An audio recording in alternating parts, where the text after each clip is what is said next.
ka-STO ha. Ayan, lalabas na yung mga tropa natin. Ayan, o diba, naka-e-trike. Isa, si Cantonton.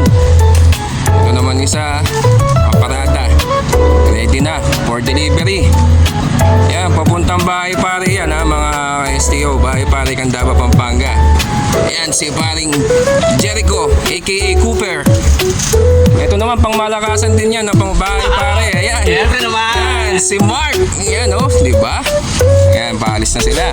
Ayan, bali nakaparada na sila tatlo. Yung dalawa nandun pa sa loob. Ako mamaya ng konti ako alis. Ito pa yung isa sa Kapampangan Region papuntang sa Lapungan to Kawayan Bugtong. Ayan, si paring Romeo. Ayan, diba? Ayan, ingat pare. Ayan, paalis na sila. Tapos meron pang isa sa park ng San Luis. Kami dalawa yung park ng San Luis, mga ka-STO. Wala si Kevin. Yan, bali yung isang e-trike niyan nakatambay lang dito. Yan, bali yung sa atin ayun, dun sa gitna. Ito pa yung dalawa, si Jerby nag-aayos pa. Na maya-maya kukuhanin natin yung pag-alis niya. Mga ka-STO, palis na si Jerby ng San Luis. Ayan, bali paalis na.